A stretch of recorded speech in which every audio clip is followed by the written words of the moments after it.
begin a new trend by honoring our #1 student group.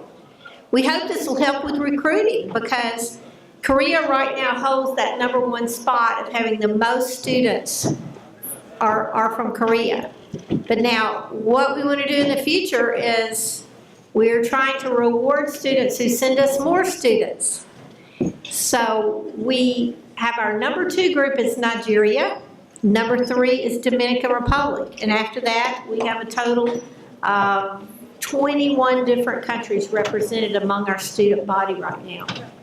But we'd like to see that double by next year, and it needs all of your help. Many of you have been on trips abroad. If you know people that could come, just send me their email addresses.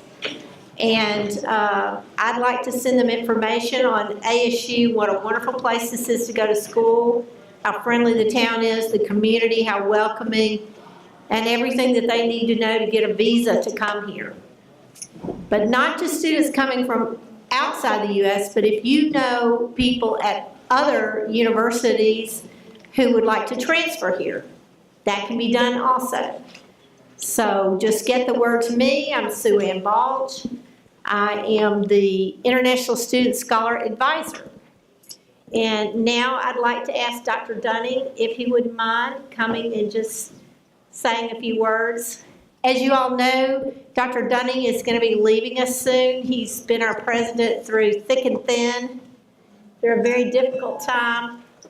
And he's just done a wonderful job and is extremely supportive of international education.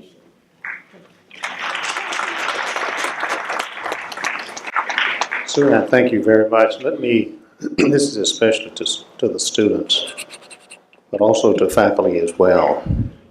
One of the reasons over the years I've supported study abroad, I just don't think you can consider yourself well educated now unless you spend time out of this country. And especially in a country that's very unlike yours. In my career, I've lived out of this country for a period of 4 years. I lived 2 years in Taiwan and 2 years in Bangkok, Thailand, and spent about 3 months in Mexico City. All of it was civilian except 2 years in Taiwan. And it changed how I saw this country. It changed my life in ways that I could not have imagined. It helped me to understand the economic system of the country I was in. It helped me better understand this one. It helped me better understand our political system as well as the political system of the country I was in, the social systems. I had the ability to compare and contrast, and you can't do that just by staying in your own country. So the well-educated student now needs to study abroad while they're at Albany State University.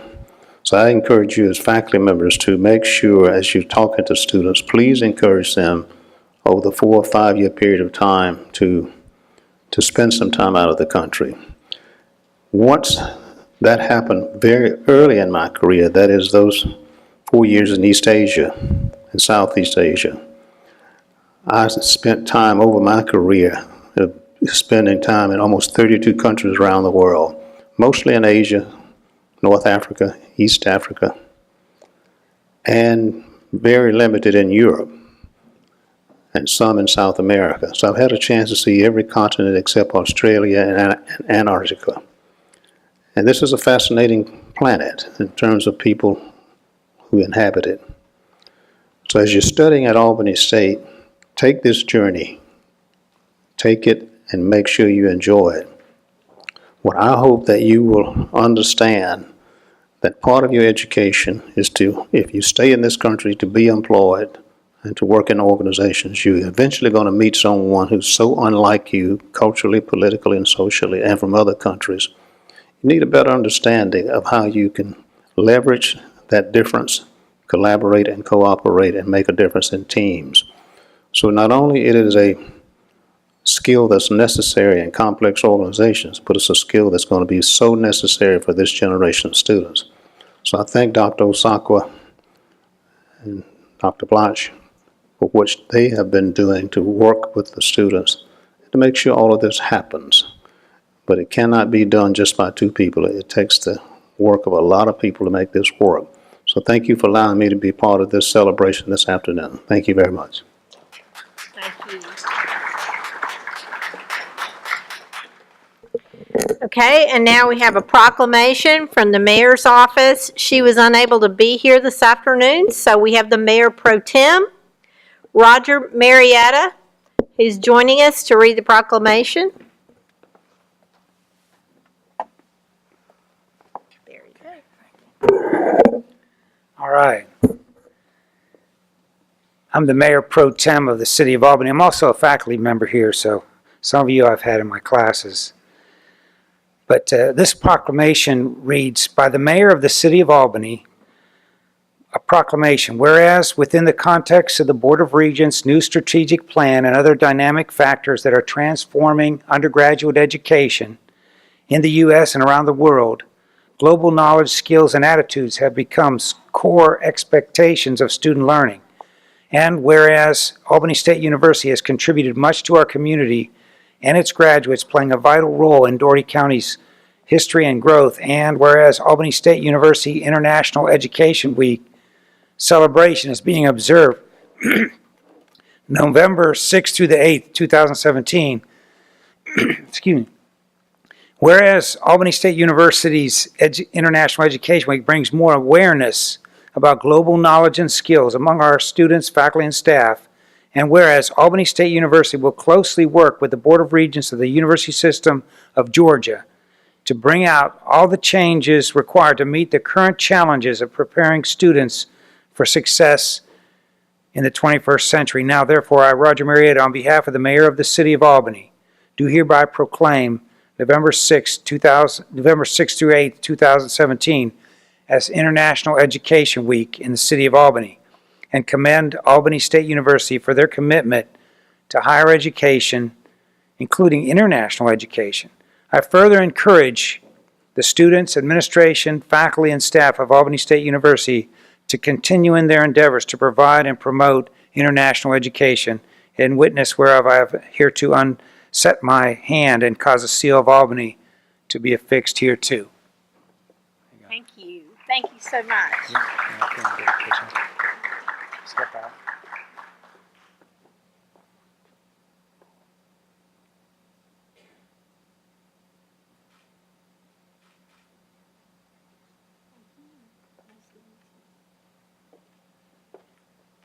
Okay, we'll go on with Dr. Osakwe, who is the Director of Global Programs.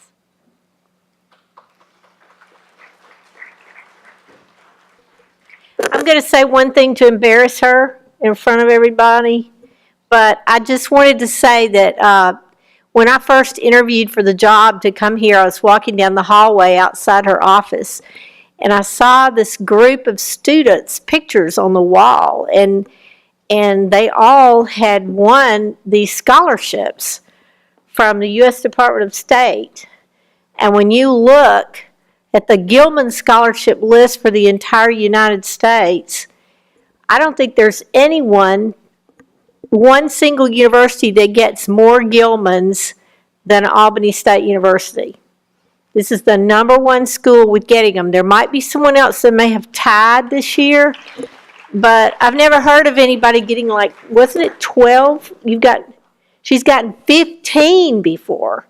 And 1 year, and that's unheard of, because you'll look in there, and when you get down to Georgia, there'll be 1, or Auburn, 1. But Albany State gets 15. And that's just unheard of, and it just goes to show how hard she works to get scholarships for all of you to be able to study abroad. Thank you for that.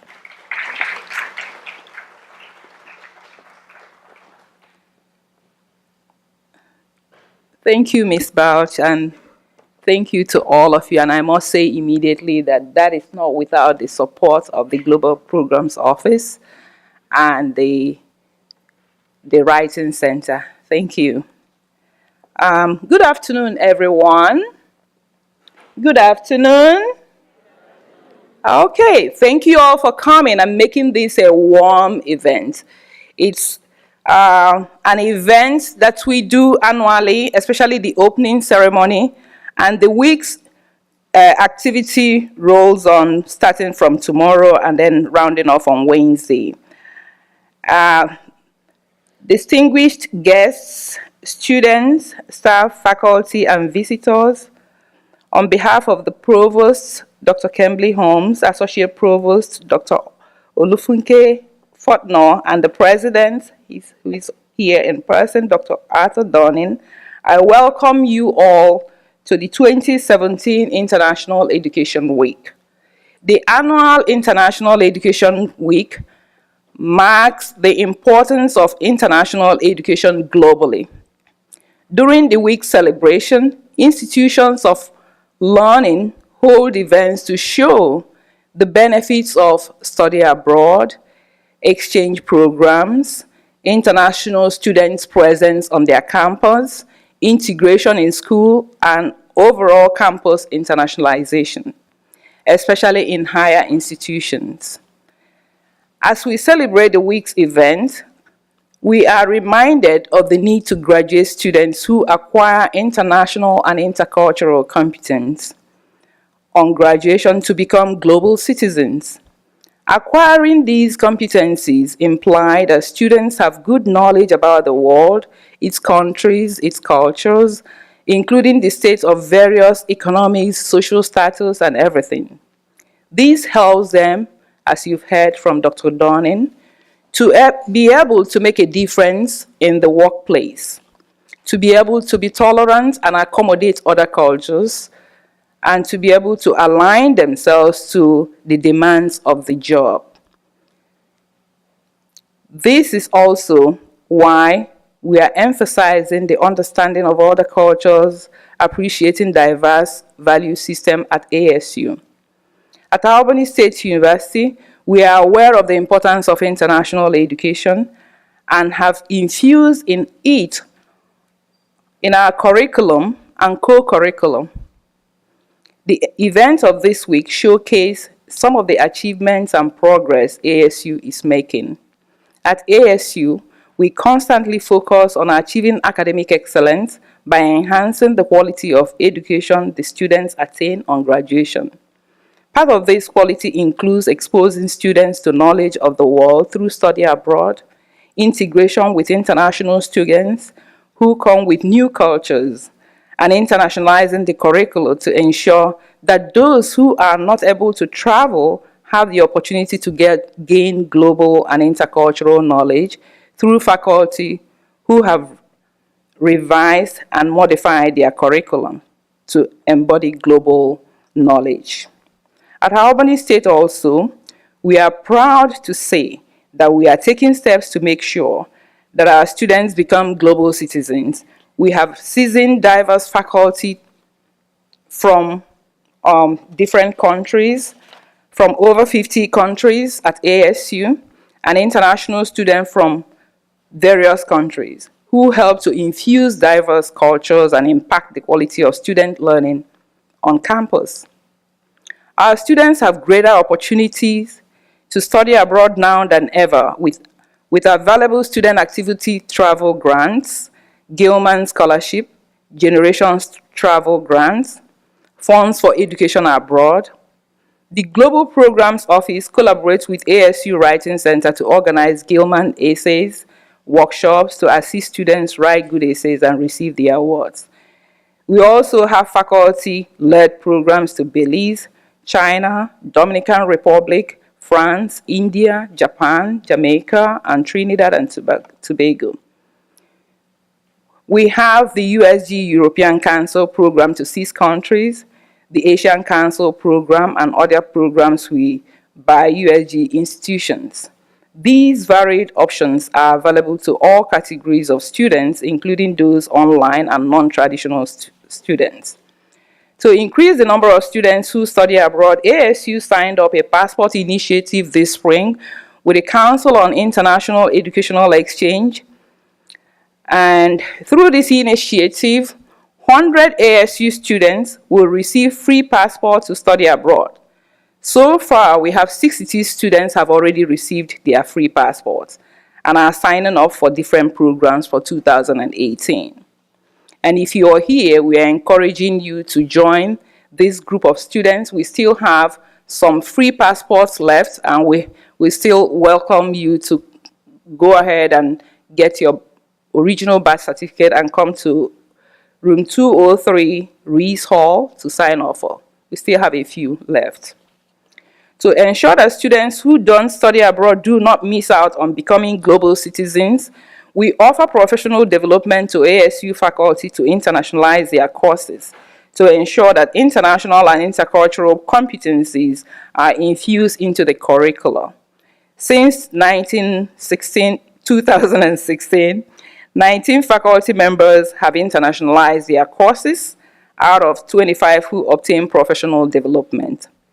This is a progress towards campus internationalization. The Office of Global Programs offer opportunities to students who have not studied abroad to listen and hear the stories of all those who have studied through country projects. The country project is organized by the Global Ambassador President, Ms. Garrison Engelhardt. Where is Garrison? Garrison, are you here? Okay, he must have stepped out, but he is in charge of that, and he makes sure that these students go to classes to present information about the countries where they've studied abroad and the lessons that they learned. And they also help to encourage other students to study abroad. So, the stories and awareness also spread through ASU Global Issues. We have the ASU Global Issues, and it publishes stories of students who study abroad, as well as the faculty reports. So, and these are available online. If you go to Global Programs website and click on Publications, you will see all this. The journal that publishes students' study abroad stories and global experiences at ASU. This week, I invite you to join us to celebrate the importance of international education at ASU by participating in all events, visiting the booths tomorrow evening. That's by 4 p.m. It starts off by 4 p.m. at the Student Center East Campus, and taste different cultures, countries, food, and culture.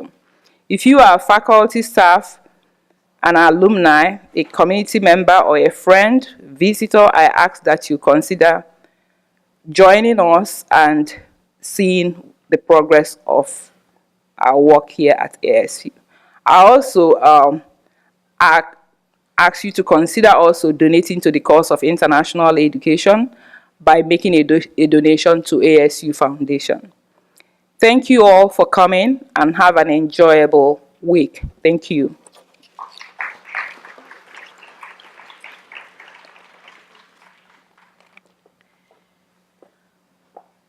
Okay, let's see, how many of our study abroad coordinators do we have here? I see Dr. Rod, Dr. Noda. Do we have anybody else here? Gibson, okay. Okay, if you all would just come to the front, please. And if you could each just say which program do you lead, which country it goes to, and when is your next program, and if anyone's interested in signing up, what your deadline is, if you could do that for us.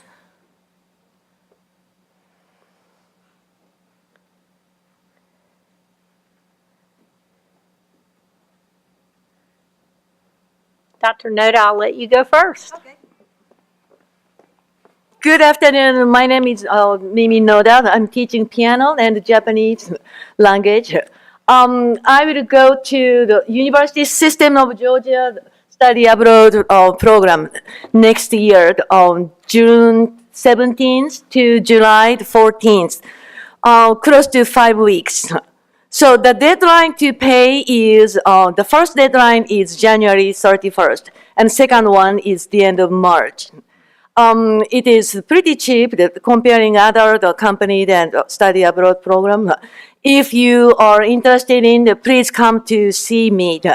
My office is New Fine Arts Center there, that beautiful building, 131. And I put the flyers, but now we are painting So if you come now, I took off, but soon I will put again. Thank you. Dr. Rudd? Hi, I'm Jan Rod with the nursing department. So not only can you go to a lot of countries from any program, we also developed one for going from the nursing program, because any of you that possibly are interested in that realize that we don't have any electives. So what we did is we took some of our courses and made it so we could do study abroad. We took a group last summer, and we are going again in June of this next year. It's just to add on to what Dr. Osakwe said, I had 3 students apply for the Gilman, and all 3 received it to help them with the expenses on their trip. So it's not just because they were nurses, it's because they were just good students from ASU. So if you are going to be a nursing major at some point, we'd be glad to have you join our trips. Thank you.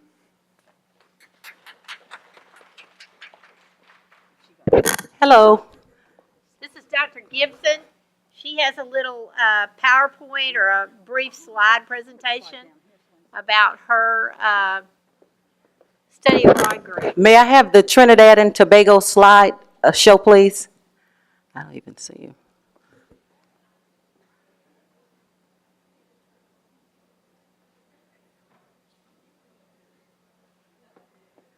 Trinidad and Tobago.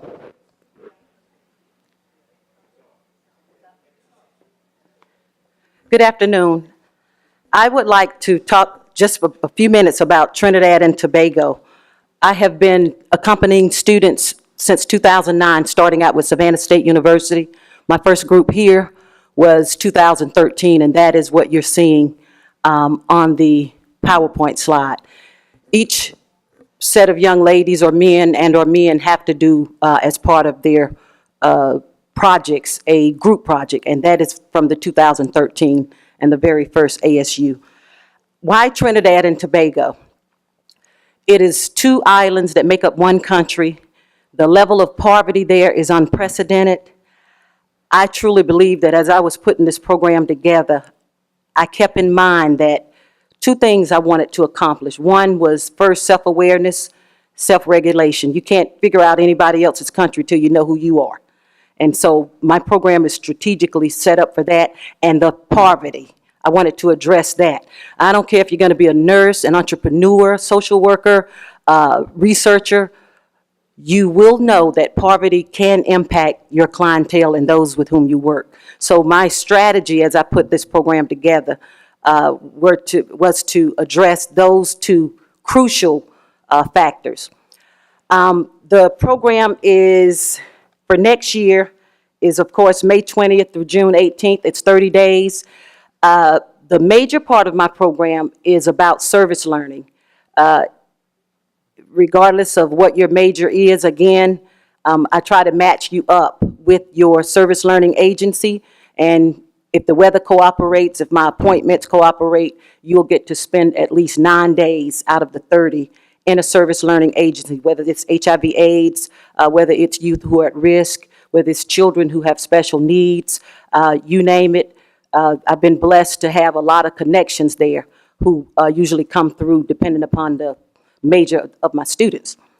2 classes, International Social Welfare and Service Learning, and Global Research. The Global Research class is pretty much your choice to pick something that's similar to your major to study about and to compare in regards to the U.S. and Trinidad and Tobago. A lot of diversity, cultural diversity. I mean, 2 things I want to say about it, the diversity and the poverty level, or factors that I think will be life-changing for you. And every student who I have taken abroad, they have come back to say that it was life-changing. And as President Dunning said,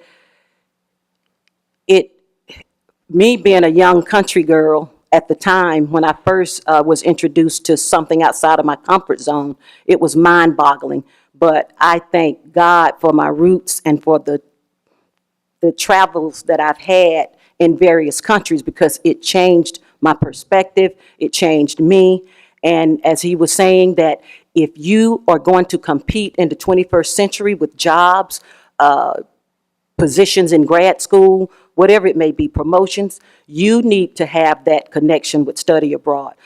It doesn't have to be Trinidad and Tobago. Any study abroad program, I encourage you to take advantage of. Again, if you're coming to play with Trinidad and Tobago, you don't want to do this one. It's jam-packed, 30 days, from sunup to sundown almost. And it's worth it, though. It's worth it. But if you come into play, you don't want to choose this one. But I can tell you that should you choose Trinidad and Tobago, it is definitely worth it. I have started Pi Mu Gamma International Honor Society for those who are going to be past members and present and future members who study abroad with Trinidad and Tobago, and so I'm excited about that. It's an organization that will help, again, propel you to something different and something outside of your comfort zone. My dates again, May 20th through June 18th, 2018. Thank you.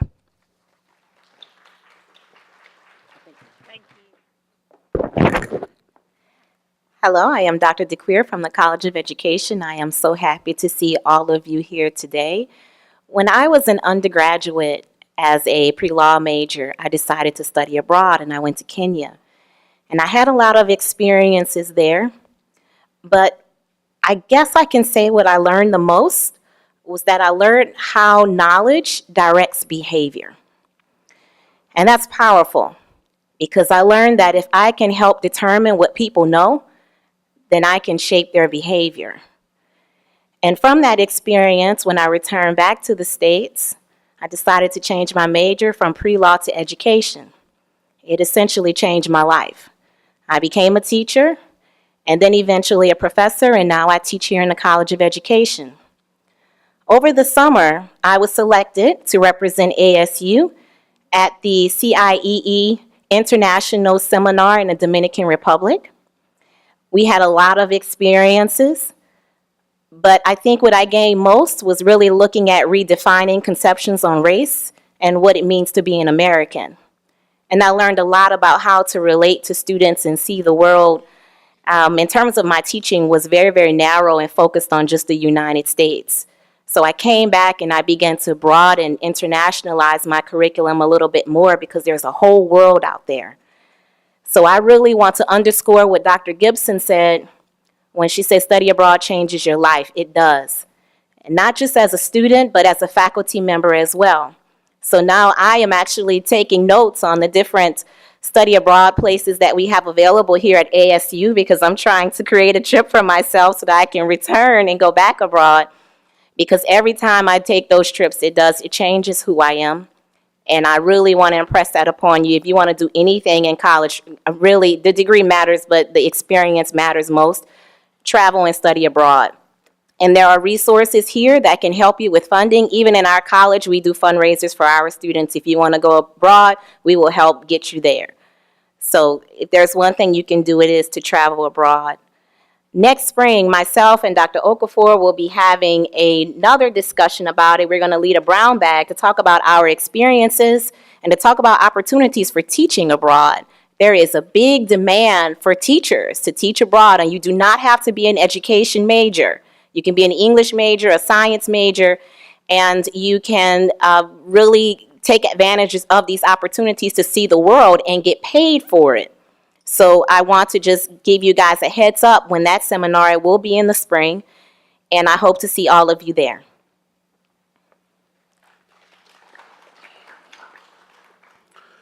Good afternoon. My talk will be directed to the faculty. One of the major problems we face as faculty in trying to develop a study abroad is a contact person. You might like to select Korea, Japan, China, or somewhere very far in Africa. One hurdle you have to cross is to have the right contact to see you through every step, making your classroom available down to security and health issue. One thing we learned during the summer faculty-led program was that this can be easily surmounted when you have so many programs out there that are ready and ready to assist you ready to go all the way with you.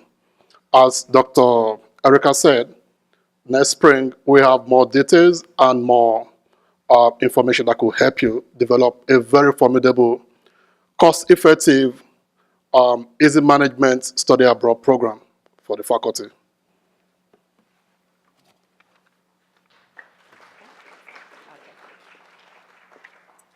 So we're going to look forward to their brown bags in the spring, where we can learn more about what they've got planned for the future. Okay, and now we have two guest speakers. Many of you probably saw the promo for this. We were going to have a Dr. Cho from the Korean consulate in Atlanta, but unfortunately he had to go to the hospital. So we are most blessed to have two local speakers from within the Korean community. And the first one is our own Dr. So's wife, and Mrs. So.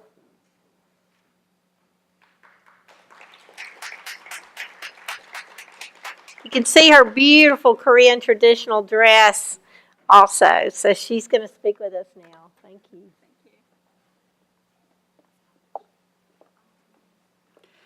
Good afternoon, everyone. My name is Haekyung So.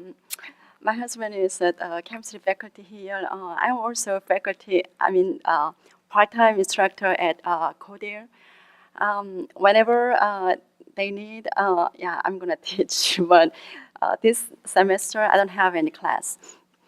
Anyways, I'm wearing the Korean traditional clothes.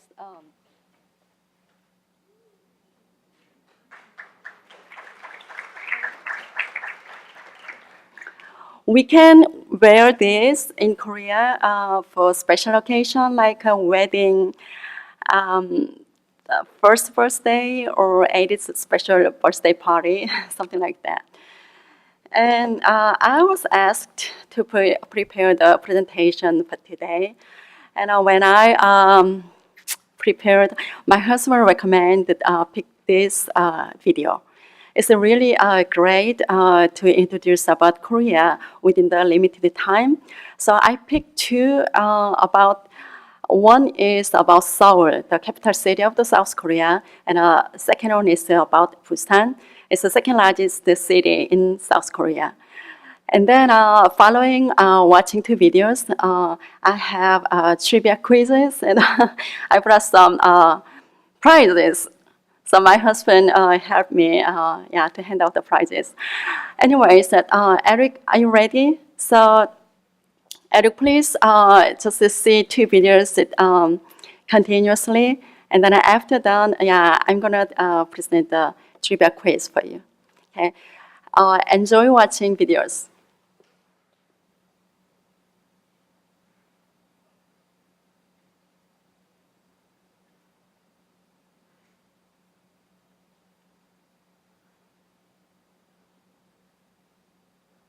The miracle of the Han kept its head down, barely raising a ripple, as the country rebuilt in the decades following the Korean War.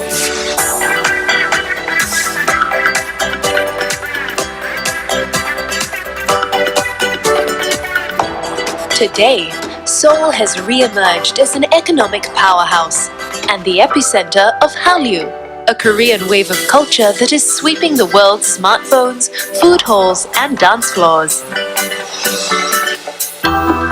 But Seoul wasn't always so outgoing. In the 14th century, a 12-mile fortress wall encircled Korea's ancient capital. Its gates closed each night to keep marauding Siberian tigers and invaders at bay. Since then, the city has spilled out far beyond and above its great city gates and guardian mountains. 21st century Seoul is a city where glass and steel towers and the ancient curves of palace roofs coexist. It's a city where the brushstrokes of the past and contemporary public art tell stories of tradition and inspiration.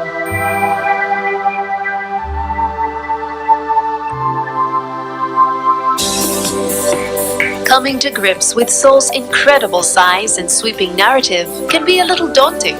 So start your adventure at the K-Style Hub, a state-of-the-art visitor center where South Korea's past, present, and future converge.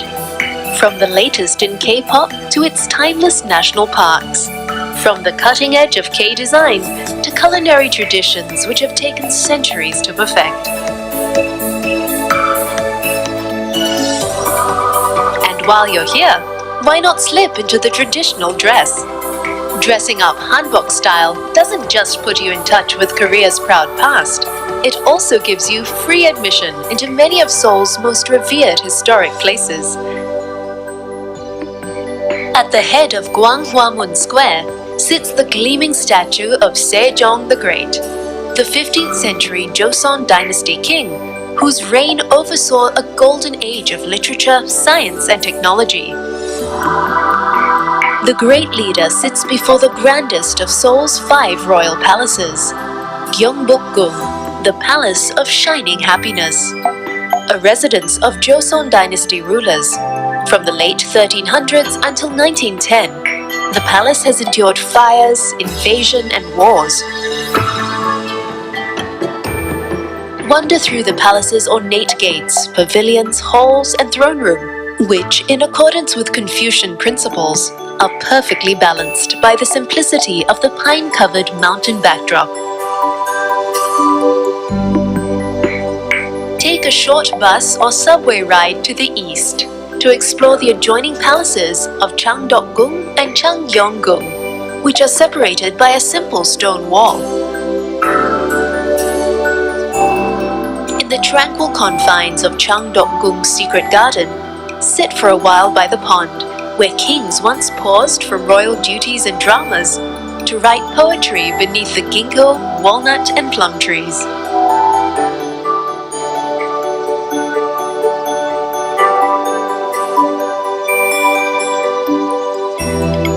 To the south, at Doksugung Palace, see the changing of the guard, which takes place 3 times each day. Then explore the eclectic mix of palace buildings, such as the pavilion, where coffee-loving King Gojong enjoyed his daily cup, paving the way for his country's future caffeine obsession.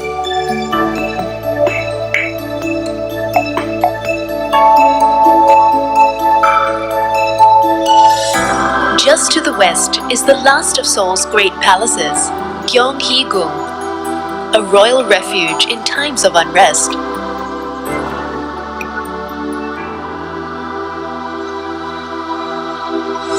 After exploring Seoul's vast temple complexes, see how government officials and ordinary Koreans once lived.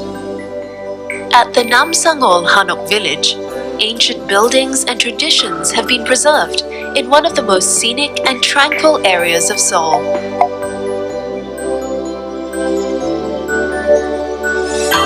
To see how Seoul's citizens furnished their homes, visit the Korea Furniture Museum in Songbuk-gu. Here, over 2,000 exquisite pieces of practical craftsmanship are displayed within 10 traditional houses.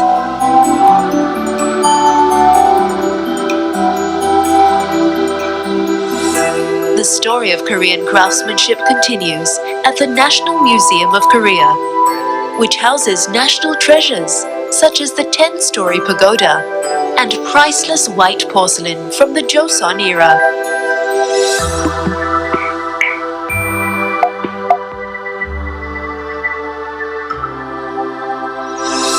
But it's in Seoul's busy streets where the past and present really rub shoulders, and where the 2 Korean loves of shopping and food go hand in hand. Close to Seoul's Great South Gate, step into Korea's largest marketplace, Namdaemun Market, where locals have been bargaining hard for over 600 years.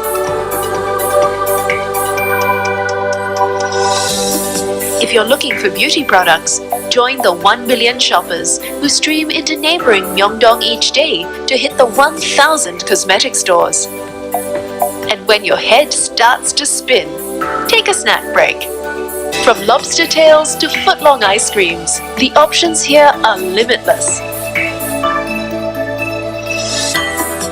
A few blocks north is Insadong, where you can disappear for days amid the labyrinth of antique, curio, and craft stalls.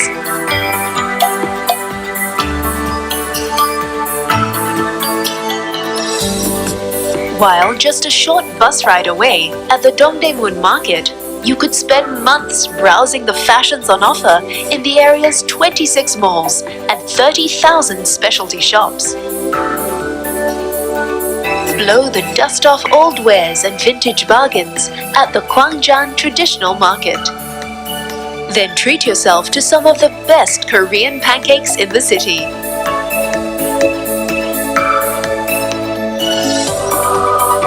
If you're a seafood lover, cross the river to the futuristic Noryangjin Fish Market, where the skillful vendors at 700 stalls sell, slice, and cook every kind of seafood imaginable.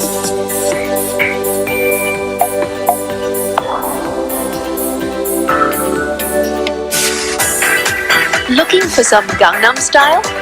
Head just upriver to the Samsung-dong, whose exclusive boutiques and wide boulevards have made it the Beverly Hills of Seoul. But it's not all bling in Gangnam. You'll find plenty of bliss here too. Pass through the Gate of Truth and spend a few hours in the wooded surrounds of the Bong-an-sa Buddhist Temple, a peaceful antidote to the fierce pace of Seoul's shopping.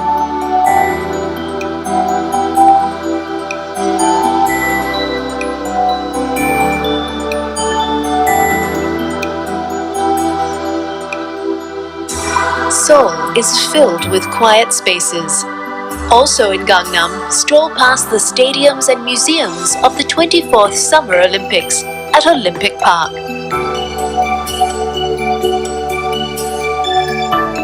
Across the river, relax with locals amid the leafy glades of Seoul Forest. While just downriver, enjoy the ponds and playful sculptures at Yongsan Park.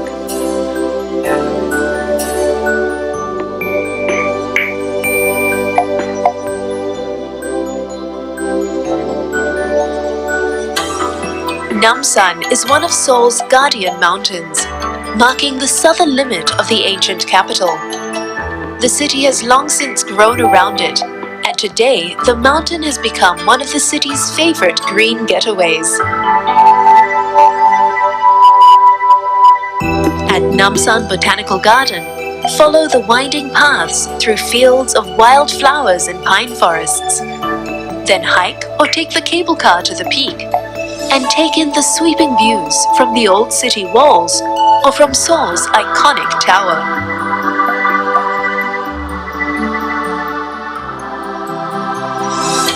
Running right through the busy heart of downtown Seoul, another landmark has also been given a new lease on life. After centuries of neglect, Cheonggyecheon Stream has been transformed into a 7-mile corridor of serenity and creativity. Take time out just a few feet from some of the city's busiest streets. In a space so quiet, you can sometimes hear the sweet sounds of birdsong and whispering lovers.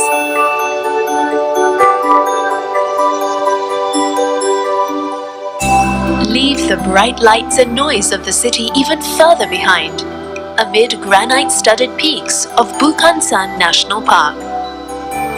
Take the 45-minute subway ride from central Seoul and spend the day hiking through the crisp mountain air, past ancient temples and rushing streams.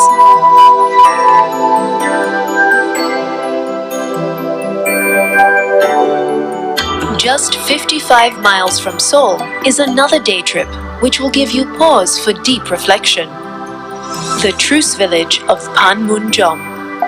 After 3 years of brutal warfare, it was here in 1953 where the armistice was signed between North and South Korea. From the observation post, look out upon the eerie silence of the DMZ, the 2.5-mile-wide buffer zone that separates the two Koreas.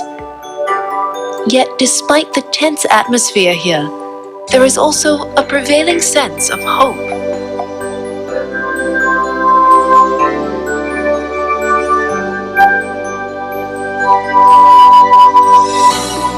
On returning to Seoul, spend a little time at the War Memorial of Korea to truly appreciate the scale and trauma of the Korean War, a conflict that tore a country in two, involved 22 nations, and cost millions of lives.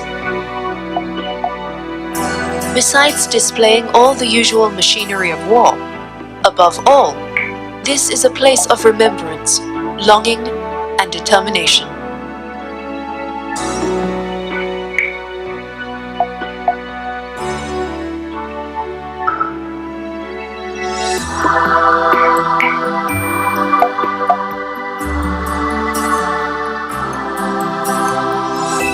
When the sun gets low and the city lights up, locals gather on the banks of the Han to see the Banpo Bridge erupt in waves of water and light.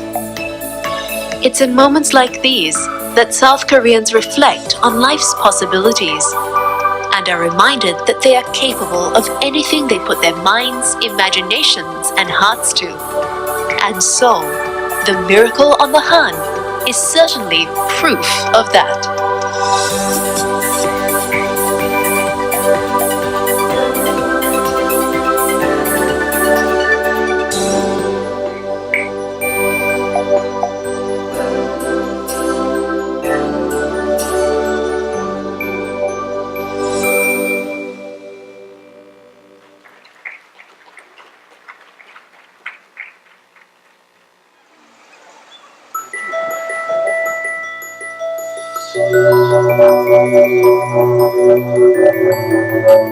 Busan is South Korea's second largest city after Seoul and is around 350 kilometers to the south of the capital.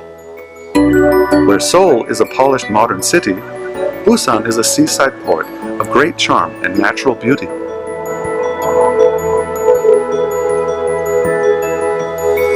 There are some beautiful beaches and parks in Busan, and one of South Korea's most popular summer destinations is Hyundai Beach, which attracts holidaymakers from all over the country to its white sands, as well as for the five-star hotels and casinos along the esplanade.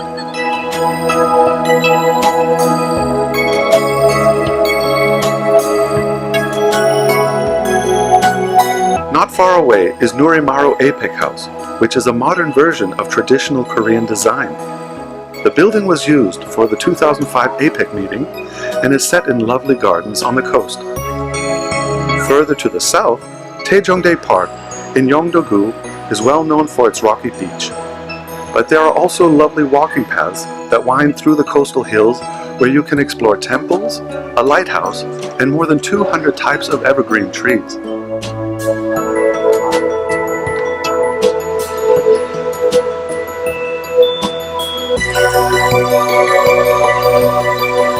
Busy Jagalchi Market specializes in seafood, with one half dedicated to fresh seafood and the other half selling dried and preserved produce.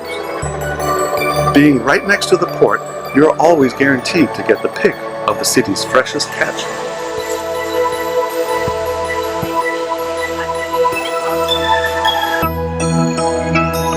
Connected to the city center by subway, the huge Shinseingdae Centrum City is the world's largest department store.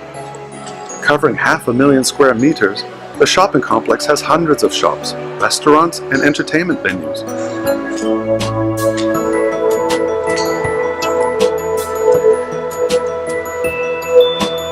Busan lets visitors experience a little of South Korea's traditional lifestyle, but also offers every modern convenience, making Busan a wonderful holiday destination.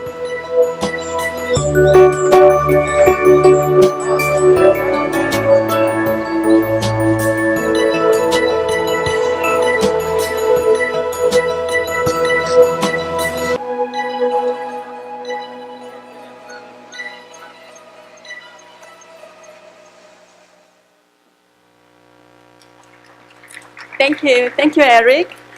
I'm not sure how many quizzes that you got right, but anyways, okay. Number one, what is the capital city of South Korea? Okay, okay. This is just practice. So raise your hand to get the prize.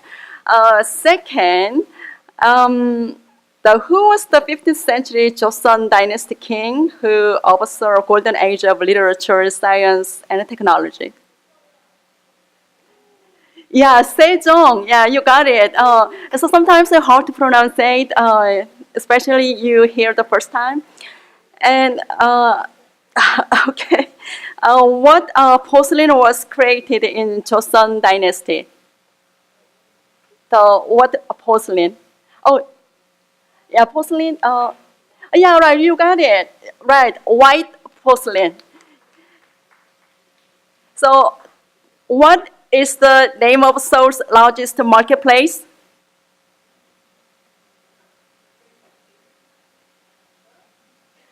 Namdaemun? Yeah, Namdaemun.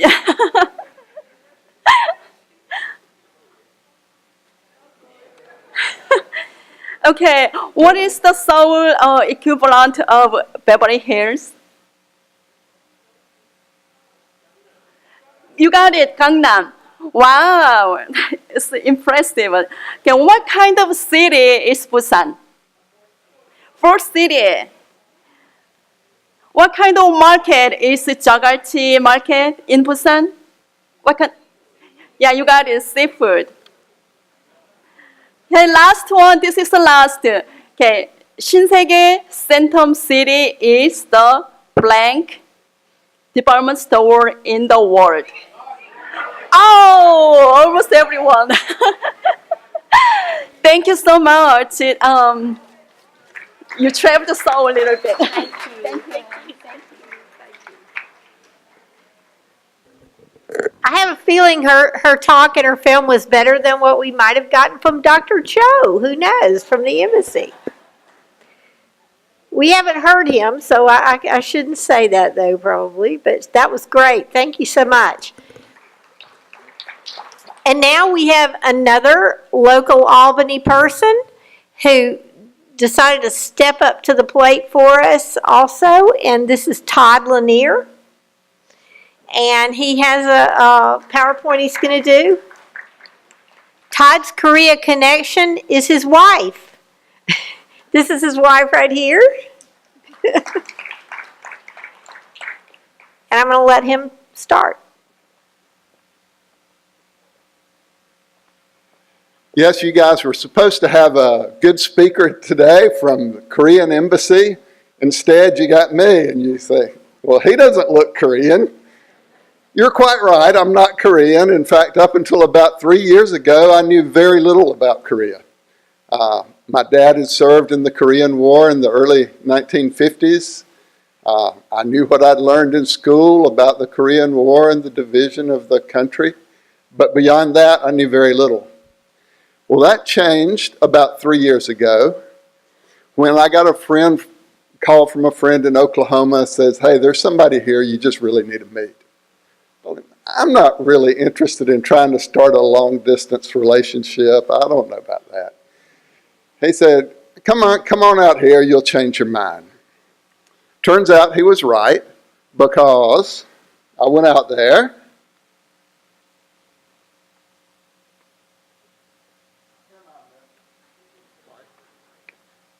And I met the lovely Kim Kyung-ah, who is now my bride. So we dated long distance for about a year. I was smitten rather quickly. It took me a little bit longer to win her heart. But a year later,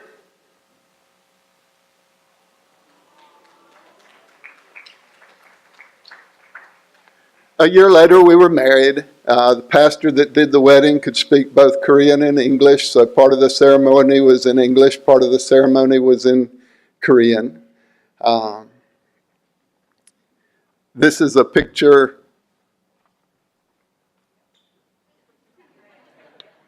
Sorry, I can't see from back here. This is a picture of us at the reception afterwards, wearing the traditional Korean costume or clothing. It's called a hanbok. In addition to getting my bride, I also got two beautiful, wonderful, intelligent daughters. as part of the deal. This is Rachel and Hannah, or Huayan and Sanyang.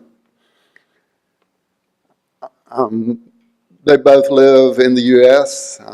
All three are U.S. citizens who just became citizens in the last year or two. So anyway, all that's kind of an introduction just to say it became important to me, obviously, to learn something about Korea. So that began my journey of learning to appreciate the country of Korea and learning to appreciate the Korean people. I was fortunate enough to go last year and visit my wife's mom in Seoul and spend about 2 weeks in the country. We traveled around some. I have a few slides. Nothing as elaborate as the video you saw just a minute ago. But I do want to add just a few things. I guess from just an American's perspective, visiting the country of Seoul, or country of Korea, the city of Seoul, an American's perspective of getting to know some Korean. You already saw from the video just a minute ago, the first few slides here are going to be from Seoul. It is a very modern city. The country has a population of about 51 million. About half of that 51 million live in the Seoul capital city area. So huge concentration of the country's population is in that metropolitan area. Very modern city, would rival any modern city in the U.S. I was particularly impressed, being an engineer, I guess, I was particularly impressed with the mass transit system there. Subway system is terrific. Well organized, well thought out, well run, clean. And what was cool to me about it, one thing that really surprised me is, I think you go in a subway, you get on something, you go somewhere, and you get out, you come up to the top of the street, and that's it. But there, there are big shopping centers underground in the stations, and it's just, the subway itself was an experience, even below ground, It was cool. It's a city it's a modern city, but it's also a city with a lot of history that you saw in the previous video. There's a number of palaces, a number of old buildings, but they're modern buildings just like you'd see in any other world-class city around the world. I can't see which slides are up there. I don't really remember. So these are a few time of day or night that you're in Seoul. There are people on the streets. It's a very vibrant city. People are enjoying themselves. People are together enjoying each other. It's a city that is very welcoming to foreigners. There are about 700,000 internationals that live in Seoul. Great place to visit. Anything you would want to do, anything you'd want to see, you can see there. Okay. We rented a car. We drove to the east coast of Seoul, northeast portion of the country, a smaller city called Sokcho. Next few pictures are from there. Really, I'm including them just to say Korea is a peninsular type of country, so it's surrounded on three sides by water. Because of that, there is very strong ties, both history-wise and food-wise, culture-wise, to the ocean. You could see a few pictures. It was sunset when we got there, but a few pictures of just kind of the small port, a marina there in Sokcho. This is just a street vendor kind of place there in Sokcho. Tons of that all through Seoul and I guess any other city there, a lot of street vendors. As the boats would come in, fishermen would take their fish and put them in tanks there, and you could go up to these tanks, you could say, I want that fish, or that octopus, or that squid, or whatever, and they'd take that. You could go into the restaurant right next to that place. They would either cut it up and give it to you sashimi style, or cook it however you wanted to cook it. So It's just a real, much less detached from the way we think of restaurant. You go to a restaurant, you order something, you don't give any thought to where it came from. But I mean, you saw that one right there that you were going to eat. I thought that was pretty cool. Close to Sokcho is Seraksan National Park, one of the more rugged mountainous areas in Korea.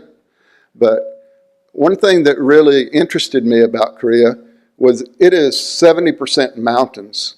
When you think of the U.S., you think of, well, you go out west to the mountains in the Rockies, or you go to the Appalachian Mountains over here. You go to some specific portion of the country and you go to the mountains. Well, there, it's mountains everywhere, which really influences the way the country has developed in a lot of ways. There's so few flat areas that people are concentrated in all of those areas. And that leaves a large portion of the country relatively undeveloped, which makes it, in a lot of ways, a very beautiful country. A few pictures just from mountainous areas. I don't know if you saw just some of the people that were hiking there. It was very crowded with people hiking. Hiking is like a national pastime. And like you see people dress up here with ski suits to go skiing. In Korea, you see people dress up in hiking suits and colorful clothes. I mean, that's just part of their enjoyment of that particular activity, is the clothes that they wear there. I included that slide just for one reason. I'm struggling to learn the Korean language. It's very difficult, at least for me. But one of my favorite words, not because of the meaning of it, but just because of the way it sounds, is jingumdari. The jingumdari is a bunch of stones stacked across a river for you to walk across without getting your feet wet. I just like the word. A lot of Buddhist influences in the country. Anywhere you go, you can find current or former Buddhist temples and shrines. You see that throughout the country. My last slide. I just wanted to close on a personal note. If you want your life to be a little bit fuller, if you want your life to be a little bit richer, a little bit more enjoyable, then let your feet cross paths with the Korean person. I have found the Korean people to be very welcoming, extremely hardworking and diligent. I found them to be very accepting of foreigners. It's a great country to visit for a short time or a long time. Most people there, younger than me, can speak at least some English, a pretty good bit of English. English is heavily emphasized in their schools as part of making Korea an international country, which has contributed well to their growth. But that makes it easy for an English-speaking person to be able to visit the country. It's easy to get around. Of course, I went with my wife, and she can, of course, speak Korean. But even if that were not the case, I would not have found it hard to travel around Korea, even by myself, because everywhere you went, you could find people that spoke English. I would encourage you to visit. If it's a place you want to study abroad, I'm sure some of the instructors here can tell you more about that. I certainly can't. But if you would want to talk to my wife or I about Korea, we'd love to talk to you. All right, thank you.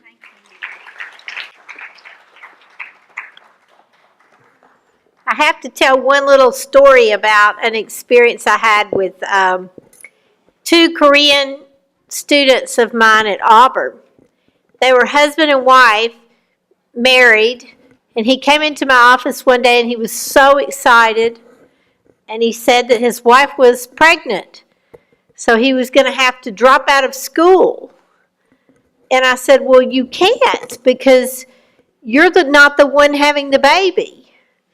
And he said that he had to because he needed to quit so that he can focus on taking care of his wife. Well, my entire staff said, do you have other single Korean men that we could marry? Because we thought how wonderful that he was going to put his wife on such a pedestal that he was going to put his PhD program and his life on hold to take care of his wife. But unfortunately, immigration rules will not allow for that. He would have to be the one who is pregnant. And so I told him that if he became pregnant himself, I would make sure that he got to stay off, okay? Okay, now,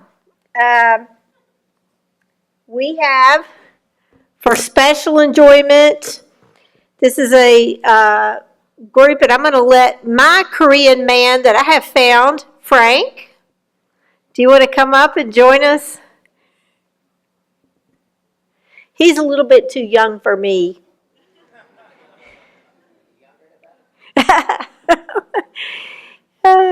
But Frank is going to introduce our next group.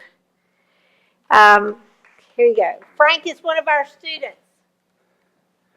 Hi, my name is Frank Son, and I'm from South Korea. So today as well, we honored my home country of South Korea.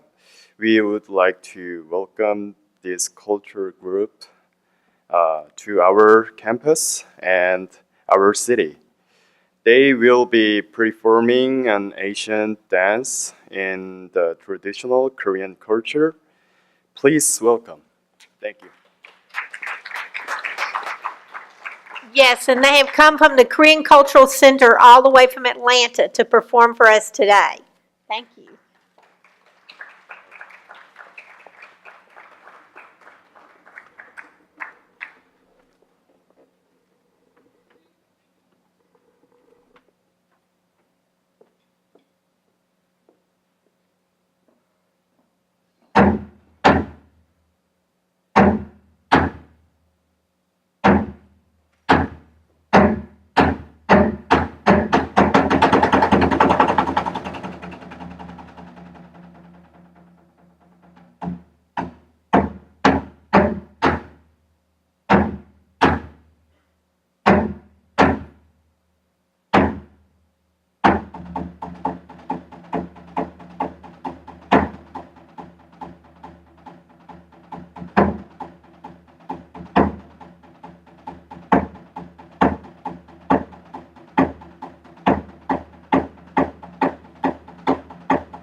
진정 왕이 되시거든. 그때 다시 돌아오시오.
춘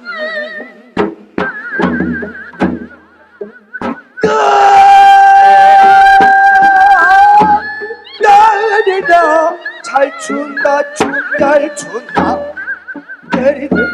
내리다 따르니 이 간장을 두길라고 첫째도 어여쁘게 생긴 처녀 춤도 잘 추며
Thank you all so much. I've seen them perform in the past, and I thought you all would enjoy that. So there's many cultures that communicate with dance and theater and drums that talk. And now to honor the Korean students, if we could have everyone here who is Korean to come to the stage. Dr. Noda is going to honor Korea with the playing of the Korean national anthem, and we'd like for all Koreans or Korean Americans to come up and sing.